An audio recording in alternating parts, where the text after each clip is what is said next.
August 13, 1961, 1 in the morning. While West Berlin sleeps, East German workers begin unrolling barbed wire along the border that divides the city. By dawn, the wire stretches for 43 kilometers. Within days, it becomes concrete. Within weeks, it becomes a wall.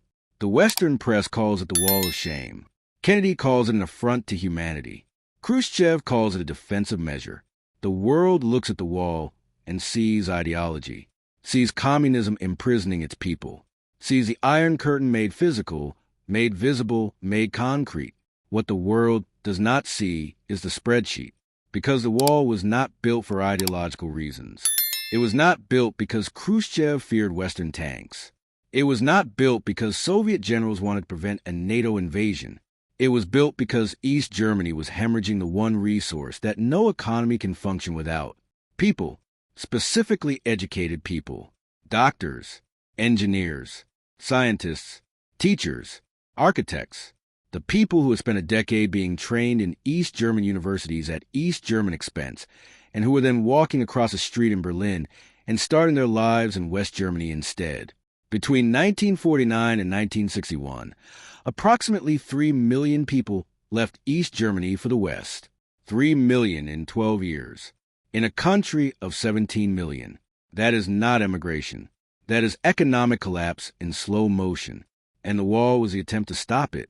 Stay with this. Because once you understand the economics of why the wall was built, you will understand something about how the Cold War actually worked that the ideological narrative consistently obscures. And you will understand why the wall, which was supposed to save East Germany, actually guaranteed its eventual destruction. Start with the numbers that nobody was publishing in 1961. East Germany in the 1950s was losing approximately 200,000 people per year, not randomly. The people leaving were disproportionately young, educated, and skilled.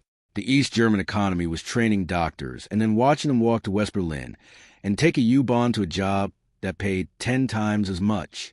The Soviet zone of Germany, which had become the German Democratic Republic in 1949, had been structured to extract resources westward to the Soviet Union as reparations for the war, while simultaneously competing with the most economically dynamic part of divided Germany directly to its west. West Germany in the 1950s was experiencing the Wirtschaftswunder, the economic miracle. Its economy was growing at rates that were making it one of the most prosperous countries in Europe. American Marshall Plan money had rebuilt its industrial base. American military protection had freed its government to spend on civilian reconstruction rather than defense. American markets had absorbed its exports. East Germany was doing the opposite of all of this. It was paying reparations to the Soviet Union. It was operating a command economy that allocated resources by political priority rather than market signal. It was denying its citizens consumer goods at West German television, which East Germans could receive, show them every night. And Berlin was the hole in the fence.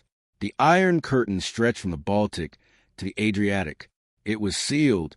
Crossing it meant wire and guards and dogs and the real possibility of being shot. But Berlin was different. Berlin was a city divided between 4 powers: American, British, French, and Soviet.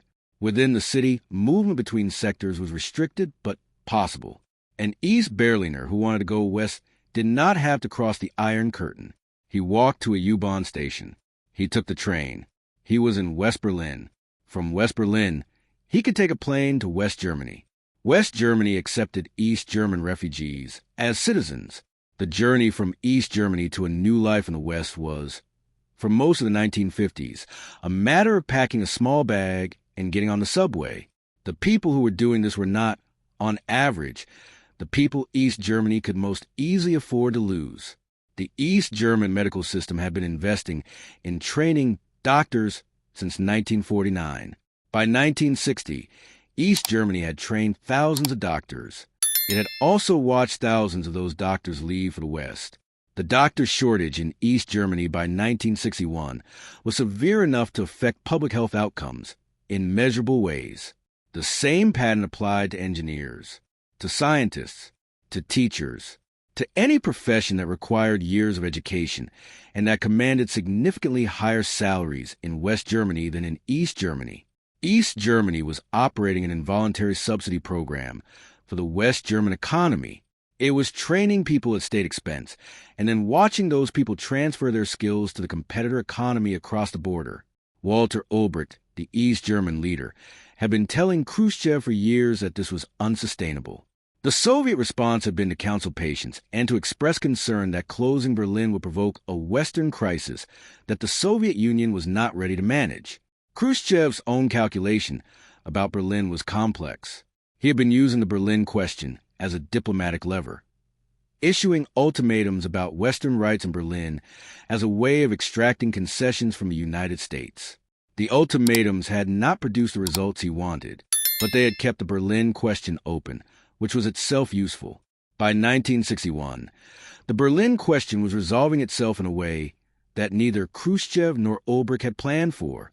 The rate of East German emigration was accelerating. In the first 6 months of 1961, approximately 160,000 people left East Germany through Berlin. The rate was higher than the 1950s average and was increasing. July 1961 saw approximately 30,000 departures. The first 12 days of August, before the wall went up, saw approximately 15,000. East Germany was losing people at a rate that was approaching the point of institutional collapse. Hospitals could not staff their wards. Factories could not fill their shifts. Universities could not retain their graduates long enough to use them. Ulbricht went to Moscow. He told Khrushchev that East Germany would collapse within months if the border was not closed. Not that it might have problems, that it would collapse. The specific word he used in the accounts of people present at the meetings was kaput. East Germany would be kaput. They presented the situation in the East and asked for Western military assistance. What Alexios requested is debated by historians. He may have asked for mercenaries. He may have asked for a military expedition. What he almost certainly did not ask for was a crusade that followed. Urban II and the Council of Clermont. Urban II was not a pope in a strong position in 1095. The papacy had been engaged for decades in a bitter conflict with the Holy Roman Emperor over the right to appoint bishops and abbots. The investiture controversy. The conflict had produced a situation where a rival pope, installed by the emperor, controlled Rome itself. Urban II was conducting his papacy from southern Italy and France, unable to enter the city that gave him his title. A successful military expedition to the east, authorized by the Pope and conducted by Western knights answering a papal call, would demonstrate papal authority on a scale that would strengthen the papacy's position in its ongoing conflict with the emperor. Urban II called a council at Clermont in southern France in November 1095. On November 27th, after the council's business was complete, he addressed an outdoor crowd that contemporary accounts describe as enormous. What exactly Urban said at Clermont is not known with certainty. No verbatim transcript exists. Several contemporary accounts survive, but they differ from each other and were written after the outcome of the First Crusade was known. What historians can establish is the general content. Urban described the situation of Eastern Christians under Seljuk pressure, appealed to the military traditions of the Western nobility, invoked Jerusalem and the Holy Sepulchre, and offered a spiritual reward, the remission of penance, to those who undertook the expedition. The crowd's response was overwhelming. The cry Deus Vult, God wills it, reportedly rose from thousands. People began immediately attaching crosses to their clothing. Why did people respond? The motivations were different for different people and often mixed within the same individual. For some, the religious motivation was genuine and primary. The idea that Jerusalem was in non-Christian hands was a source of real spiritual distress in a culture where religious identity was a framework through which all of life was understood.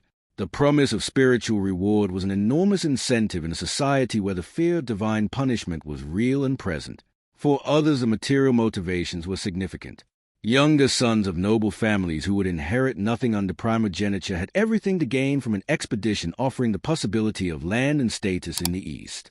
Knights who had accumulated sins through a lifetime of warfare saw in the crusade an opportunity to transform their military skills from a source of spiritual guilt into a vehicle for salvation.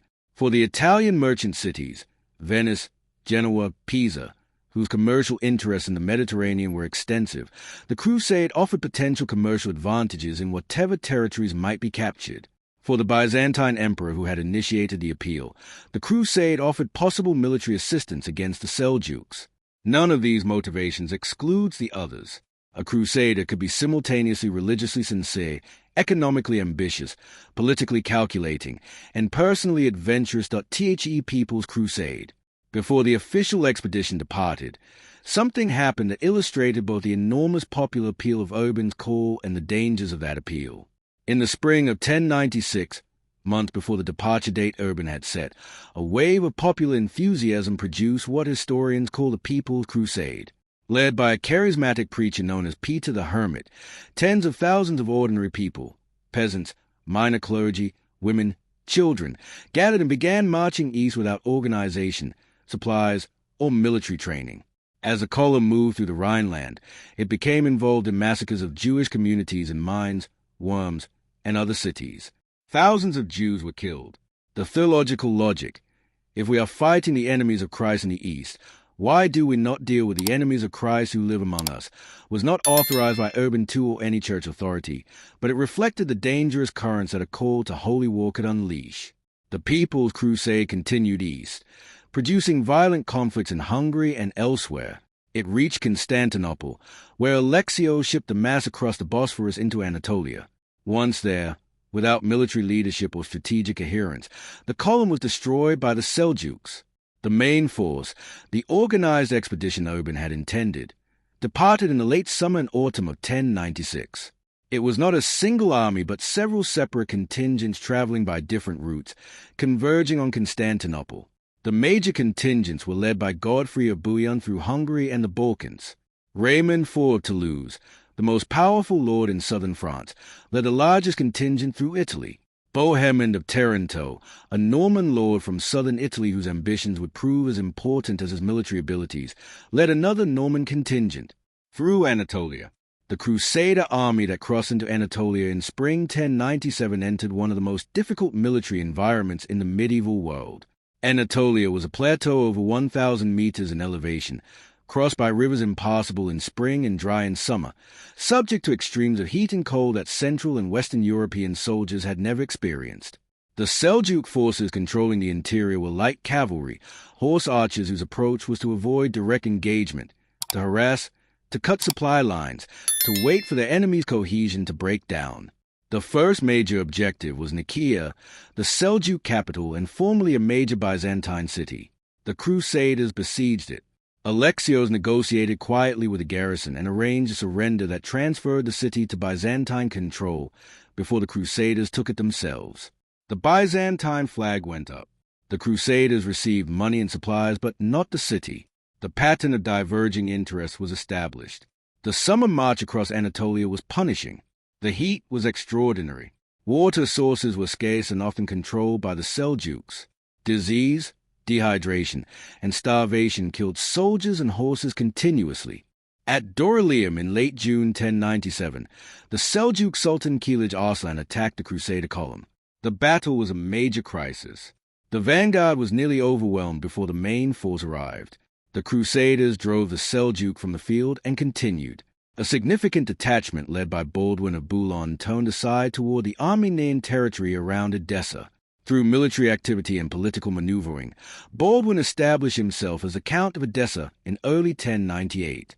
The county of Edessa was the first Crusader state, a territory carved out by a crusading lord that predated the capture of Jerusalem. Anch. The siege of Anch lasted from October 1097 to June 1098. It was the longest, most difficult, and most consequential episode of the First Crusade, and it nearly ended the expedition. Anch had formidable walls, a large and well-supplied garrison, and a citadel on a mountain peak above the city that was effectively independent of the city defenses. The Crusaders established a siege but lacked the numbers to completely encircle it. Disease killed men who had survived the march across Anatolia. Starvation was a real possibility. Desertions increased. The critical moment came in spring 1098. A Seljuk relief army from Mosul, led by Koboga, was marching toward Anch. If the Crusaders were caught between the garrison they were besieging and a relief army outside, the expedition would be destroyed. On the night of June 2nd to 3rd, Bohemond had arranged for a gate to be opened. Crusader troops entered the city. Anch fell. 3 days later, Koboga's army arrived. The Crusaders were trapped in a city whose food stocks had been consumed by the garrison they had expelled, surrounded by one of the largest Seljuk armies ever assembled. In this desperate moment, a cleric named Peter Bartholomew claimed visions directing him to the location of the Holy Lance, the lance used to pierce Christ's side at the crucifixion. An excavation was conducted. An iron object was found. Whether it was genuine, a plant, or an ancient artifact, the discovery transformed morale. On June 28, the Crusaders marched out to fight Kolboga in the open. Kolboga's army, which had destroyed the weakened Crusader force, did not. Political divisions within the Seljuk coalition caused contingents to withdraw at critical moments. Kolboga retreated. Ench was secured. What followed was a dispute about what Ench represented. Bohemond claimed it for himself, arguing that because Alexios had not come to assist during the siege, the oath to restore former Byzantine territory to Alexios did not apply. He remained in Anch as its prince. The Principality of Anch was established under Norman rather than Byzantine control, to the lasting grievance of Constantinople. Jerusalem. The army that marched from Anch toward Jerusalem in January 1099 was much smaller than the one that had left Constantinople 2 years before. Disease, battle casualties, and garrisoning captured cities had reduced it significantly. The march south along the coast went faster than the march across Anatolia. The coastal route was accessible to supply by Genoa ships. The army arrived before Jerusalem on June 7, 1099.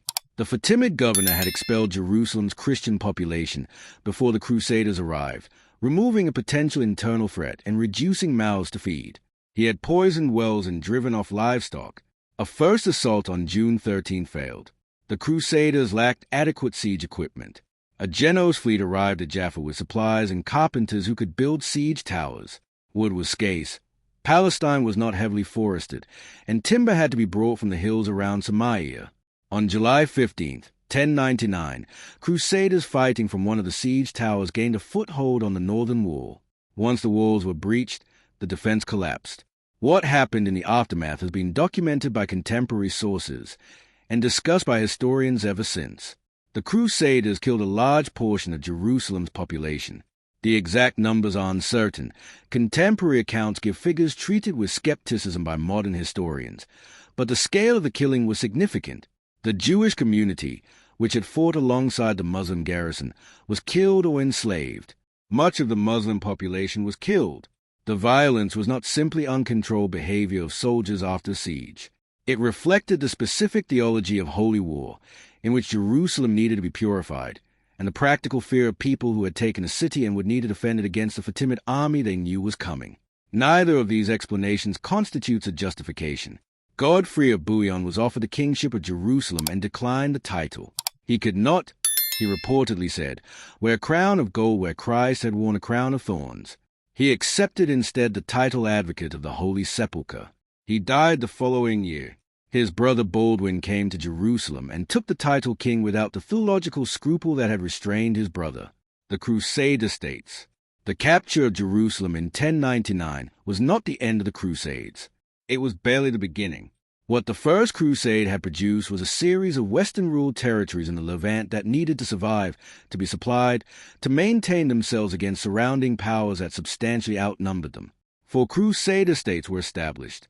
The county of Edessa, the most inland and most exposed. The Principality of Anch on the northern coast. The county of Tripoli in the center. The Kingdom of Jerusalem controlling the Holy City. These 4 states were frequently at odds with each other and collectively constituted a thin strip of territory along the eastern Mediterranean coast backed by a hostile interior. The sea was essential to their survival. The Italian maritime cities, Venice, Genoa, Pisa, provided shipping that supplied the Crusader states and linked them to Western Europe. In exchange, the Italian merchants received commercial privileges, their own quarters in major cities, their own courts, their own jurisdiction. The Crusader states were integrated into Mediterranean commerce from the beginning. The military orders provided permanent professional military force. The Knights Hospitaller had originated as a hospital providing care for pilgrims and then added a military function. The Knights Templar were founded around 1119 specifically as warrior monks. Both orders built castles across the Crusader states and provided the military backbone of a society that could not rely on feudal levies for permanent defense. But the fundamental vulnerability was always present. The Crusader states were a Western Christian outpost in a predominantly Muslim region, dependent on a supply line stretching across the Mediterranean. The Muslim population around them was larger than the Latin Christian population that ruled it. The internal Muslim world was politically fragmented in ways that benefited the Crusaders, but that fragmentation was not permanent. The Muslim response. The political landscape of the Islamic world in 1099 had made the First Crusade possible. The rivalry between the Fatimid Caliphate and the Seljuk Sultanate had prevented coordinated defense. The Seljuk realm was divided between competing princes after the death of Malik Shah in 1092.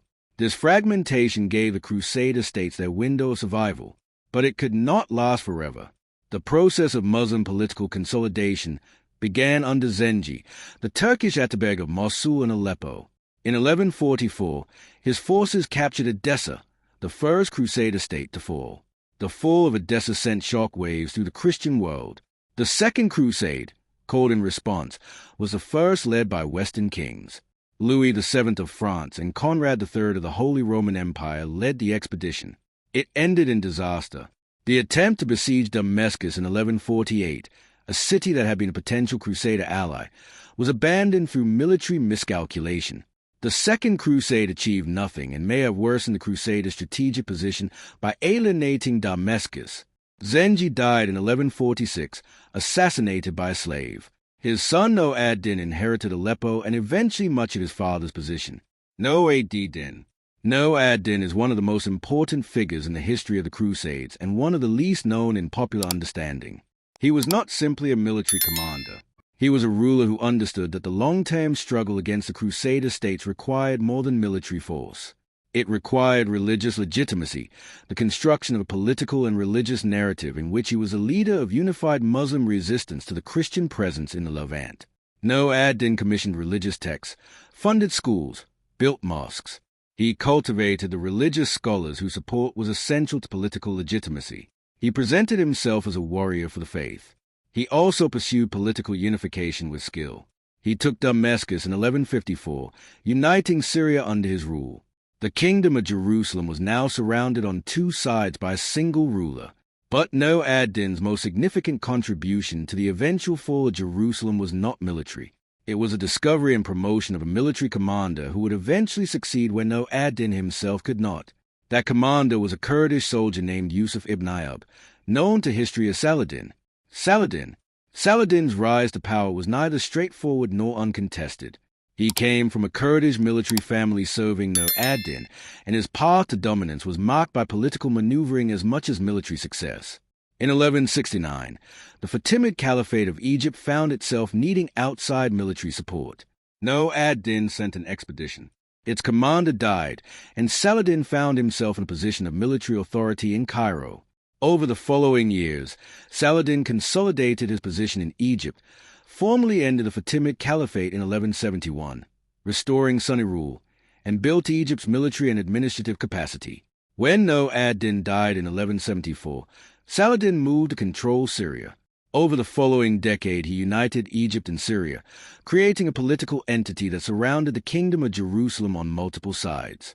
Saladin is often portrayed as an almost idealized figure, chivalrous, wise, magnanimous in victory. The reality was more complex. He was a gifted political and military leader who understood both the material and ideological dimensions of his struggle. He was genuinely religiously motivated and also politically ambitious, and these two aspects reinforced each other in ways that made him highly effective. By the 1180s, Saladin controlled a territory that dwarfed the Crusader states in population, resources, and military potential. The fragmentation of Crusader politics. The Kingdom of Jerusalem in the 1180s was in political crisis. King Baldwin IV, a remarkable ruler who managed to reign over a decade despite dying of leprosy from the age of approximately 9, left behind a succession problem that dominated Crusader politics through his reign. The Crusader nobility was divided between factions. Raymond III of Tripoli favored cautious, defensive policies. He understood the Crusader states' vulnerabilities and believed provocations of Saladin should be avoided. The opposing faction was represented most dangerously by Reynold of Chatillon, a man of extraordinary aggression and complete disregard for political consequences. After 16 years in a Saracen prison following an early attack on Byzantine Cyprus, he had taken control of Kerak in Transjordan and immediately resumed a career of provocative raiding. In 1183, Reynold's forces attacked a Muslim pilgrim caravan traveling to Mecca. Muslim merchants, pilgrims, civilians. This was not simply a truce violation. It was a direct attack on one of the most sacred obligations of Muslim rulers, the protection of the pilgrimage routes. In early 1187, Reynold attacked another Muslim caravan. Saladin declared jihad and began assembling his army. Hattin and the fall of Jerusalem. The Battle of Hattin on July 4, 1187, was one of the most decisive engagements in Crusade history. Saladin invaded the kingdom with a force larger than anything it could field in response. His strategy was to draw the Crusader army into a battle on ground of his choosing. Raymond of Tripoli advised staying on the defensive. Reynold of Chatillon disagreed. Guy of Lusignan, the weak king who had taken Baldwin's throne, followed the more aggressive advice. The Crusader army marched toward Tiberias, which Saladin had besieged. The march crossed Galilean hills in July heat, away from water sources, into Saladin's army. Saladin's forces harassed the column continuously with arrow fire and prevented it from reaching water. On July 4th, the Crusaders attempted to reach the spring at the Horns of Hattin. They did not reach it. Saladin's army surrounded and destroyed the Crusader force. The survivors, including Guy of Lusignan, were captured. Reynold of Chatillon was executed personally by Saladin. The True Cross was captured. The military power of the Kingdom of Jerusalem was destroyed in a single afternoon. Jerusalem surrendered on October 2, 1187. Saladin accepted the city's capitulation on notably generous terms. The population was allowed to ransom themselves and leave. The Church of the Holy Sepulchre was not destroyed. Christian clergy were allowed to remain. The contrast with the Crusader capture of Jerusalem in 1099 was obvious and noted by contemporaries on both sides. The Third Crusade, the fall of Jerusalem, produced an immediate response. Pope Gregory VIII called for a new crusade. 3 major European monarchs committed: Frederick Barbarossa, the Holy Roman Emperor, Philip II of France, and Richard I of England. Frederick Barbarossa died crossing a river in Anatolia in 1190. His army largely dispersed. The German contribution was eliminated before reaching the Holy Land. Philip II and Richard I led their forces by sea. They besieged Acre, the major port city of the kingdom. Acre fell in July 1191. Philip returned to France shortly after, citing illness but also political interests at home. Richard remained and conducted what became the definitive military confrontation of the Third Crusade. His military operation was sophisticated. He understood the Crusader forces could not sustain casual casualties in attrition warfare and imposed remarkable discipline on his army. The march from Acre to Jaffa along the coast, covered by ships from the sea, was conducted under continuous Seljuk harassment. Richard's orders were to maintain formation and not break ranks to pursue harassing cavalry. For the knights of the Crusader army, this was nearly impossible to obey. At Arsuf in September 1191, the Hospitallers on the right flank broke discipline first after severe harassment. Richard immediately committed the rest of the army and turned the moment into a victory. Saladin's army was driven from the field. Arsuf was tactically significant but not strategically decisive. Saladin retained his army. Jerusalem remained in Muslim hands. Richard advanced toward Jerusalem twice and twice turned back. His explanation, that even if he took Jerusalem, he could not hold it without a commitment of forces the West was not prepared to provide, was strategically sound. In September 1192, Richard and Saladin concluded the Treaty of Jaffa. Christians retained control of the coastal cities from Jaffa to Tyre. Pilgrims had access to Jerusalem. Jerusalem itself remained in Muslim hands. Richard left the Holy Land. He never returned. Saladin died in March 1193, leaving his empire to be divided among his family members. The political unity he had achieved did not survive him in the same form. The Fourth Crusade and the fall of Constantinople. The Fourth Crusade is one of the strangest episodes in the history of warfare. Pope Innocent III called for a new crusade in 1198. The plan was to attack Egypt, the seat of Ayyubid power, rather than march directly on Jerusalem. It was a sound strategic insight. Jerusalem could not be held without first breaking Muslim power in Egypt. The Crusader force turned to Venice for transportation.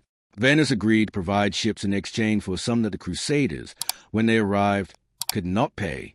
The Doge of Venice, Enrico Dandolo, reportedly nearly blind but politically formidable, proposed a solution. The crusade would pay its debt by helping Venice recover the port city of Zara on the Adriatic coast, captured by the King of Hungary. The Crusaders agreed, despite the Pope's protests. Zara was a Christian city, and its king was a crusader. Zara was taken in November 1202. The crusade was now in debt to Venice, excommunicated by the Pope, and looking for a way forward. Into this situation came a Byzantine prince named Alexios I, whose father had been deposed by his uncle, who had seized the throne. Alexios proposed a deal. If the crusade would help him recover his father's throne, he would pay the crusade's debts, provide a financial subsidy, and submit the Orthodox Church to Roman authority. The crusade leadership accepted. The fleet sailed to Constantinople. The initial intervention succeeded. The usurper fled. Alexios was crowned co-emperor, but he could not deliver what he had promised. The payments required were beyond Byzantine fiscal capacity. The submission of the Orthodox Church to Rome was theologically and politically impossible. In January 1204, Alexios was murdered in a coup. Relations between the Crusaders and the Byzantine population collapsed entirely. The Crusade leadership in Venice negotiated a partition treaty in March 1204, agreeing in advance how Constantinople and the Byzantine Empire would be divided if they conquered it. On April 13, 1204, Constantinople fell. 3 days of uncontrolled plundering stripped the greatest Christian city in the world of centuries of accumulated wealth. Churches were looted. Bronze horses now in Venice were carried away. The civilian population suffered severe violence. A Latin empire was established in Constantinople. Venice received its promised trading concessions. The Orthodox Christians of Constantinople did not forget. When the Ottoman Turks eventually besieged Constantinople in 1453, the Byzantine population rejected theological union with Rome that might have brought Western military assistance, in large part because a memory of 1204 made Western presence more terrifying than Ottoman conquest. The Fourth Crusade never reached Egypt. It never reached the Holy Land. It destroyed the most important Christian empire in the East. Later Crusades. The decades following the Fourth Crusade saw several more major expeditions, and it is in this period that the changing nature of crusading becomes most visible. The Fifth Crusade attacked Egypt. The Crusaders captured Damietta. They then attempted to advance on Cairo, were trapped by the flooding of the Nile, and were forced to surrender Damietta to get safe conduct out. The expedition achieved nothing. The Sixth Crusade was led by Frederick II, the Holy Roman Emperor, while under excommunication from the Pope. Frederick was intellectually extraordinary, fluent in Arabic, personally acquainted with the Ayyubid Sultan Al-Kamil of Egypt. He negotiated a treaty that returned Jerusalem to Christian control, along with Bethlehem, Nazareth, and a corridor to the coast. The treaty was denounced by the papacy. It was denounced by the Crusader lords, who objected both to an excommunicated emperor negotiating on their behalf and to the terms, which left the Temple Mount in Muslim hands. Frederick was physically attacked by the local population when he entered Jerusalem for his own coronation. He crowned himself. He left 3 months later. Jerusalem, recovered by diplomacy, was lost again in 1244 when Khwarezmian horsemen sacked the city. It would not return to Christian control until the 20th century. Louis IX of France led the Seventh Crusade in 1248, again targeting Egypt. He captured Damietta. Again, he was defeated, again, by the Nile and the Egyptian military, and was captured. He was ransomed. He launched the Eighth Crusade in 1270, targeting Tunis, and died there of disease. The later Crusades reveal a consistent pattern: political divisions among Western leaders, inadequate resources, poor coordination, and the growing military capability of the Muslim powers they were trying to defeat. The Mamluks and the final collapse. The change that ultimately ended the Crusader states came from an unexpected direction. The Mongol invasions of the 1240s and 1250s destroyed the Abbasid Caliphate in Baghdad in 1258 and threatened the entire Middle East. The force that stopped the Mongols was not the Crusaders. It was the Mamluks. The Mamluks were a military caste that had originated as slave soldiers in Egypt, purchased as children and trained from youth in military skills. In 1250, they overthrew the Ayyubid Sultan and took power for themselves. The Mamluk Sultan Baybars defeated the Mongols at Ain Jalut in 1260, the first significant Mongol defeat and a turning point in the Mongol advance into the Middle East. He then turned his attention to the Crusader states. Baybars was methodical, patient, and remorseless. He understood that the Crusader states were now weak. Their population had not grown. Their military orders had been depleted by repeated disasters. Western political will to support them was decreasing. Between 1265 and 1271, Baybars took Caesarea, Asuf, Saif, Jaffa, and Anch. The fall of Anch in 1268 ended the principality. The Crusader state Bohemond had established in 1098. The city was sacked. The population was killed or enslaved. Baybars died in 1277. His successors continued the systematic reduction of Crusader territory. The last major Crusader city was Acre. It fell on May 18, 1291. The defense was conducted by a coalition of military orders, Italian communities, and remaining Frankish soldiers. The Mamluk army was far larger. The walls held for weeks before being breached. The last Templar garrison held out in their headquarters after the city had fallen, until the building collapsed on both the besieging Mamluks and the defenders. After Acre, the few remaining Crusader positions on the mainland were evacuated without significant resistance. The Crusader presence in the Holy Land, which had begun with the capture of Jerusalem in 1099, was over. What the Crusades left behind. The end of the Crusader states in 1291 did not end crusading. In Iberia, the Reconquista, Christian campaigns to recover the Iberian Peninsula from Muslim rule, had been ongoing since the 8th century and continued until 1492, when Ferdinand and Isabella completed the conquest of Granada. Papal crusade indulgences were extended to participants in it.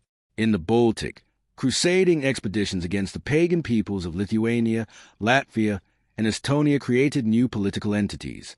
The Teutonic Order state in Prussia was an explicitly crusading project. The Baltic Crusades lasted well into the 14th century. The military orders found new functions. The Hospitallers relocated to Rhodes and later Malta, continuing their military function against Ottoman expansion for centuries. The Teutonic Knights relocated to Prussia. The Templars were dissolved by the French King Philip IV in 1307 in a politically motivated prosecution, and their last Grand Master, Jacques de Molloy, was burned at the stake in 1314. For the Byzantine Empire, the consequences were catastrophic. The Fourth Crusade had not merely weakened Byzantium, it had broken its political continuity. When Byzantine rule was restored in 1261, the empire was smaller, poorer, and more politically fragile. The Ottoman Turks who took Constantinople in 1453 were able to do so in part because the Crusades had permanently degraded Byzantine power. For Mediterranean trade, the Crusades transformed commercial networks. The Italian cities, especially Venice, extended their commercial presence across the eastern Mediterranean. The commercial relationships built during the crusading period became the foundation of the medieval Mediterranean trade economy. For Western Europe, the Crusade brought West and East into contact in ways that facilitated, without causing in any simple sense, the transmission of Greek philosophical and scientific texts from Arabic translation back into Latin. The experience of organizing large military expeditions across vast distances developed logistical and administrative capacities that had peacetime applications. For the history of Christian-Muslim relations, the Crusades created a memory that persisted in both traditions long after the specific events were over. In the Arab world, the crusading period was not consistently seen as a defining trauma until the 19th and 20th centuries, when confrontation with European colonialism led historians to rediscover the Crusades as a relevant precedent. In the Western Christian world, the crusading ideal persisted in various modified forms, in colonial ventures, in religious wars, in the specific use of the word crusade as a metaphor for any righteous struggle. The central question, answered. The documentary began with a question: why did the Crusades happen, and why did they continue for so long? The answer, assembled from 2 centuries of history, is not simple. They began in a specific context: a papacy seeking to demonstrate authority, a Byzantine emperor seeking military assistance, a Seljuk expansion that disrupted pilgrimage routes and threatened Byzantine survival, a European military culture looking for a legitimate outlet, a religious tradition of pilgrimage that made Jerusalem personally significant to millions, a promise of spiritual reward that resonated in a civilization organized around the fear of divine judgment.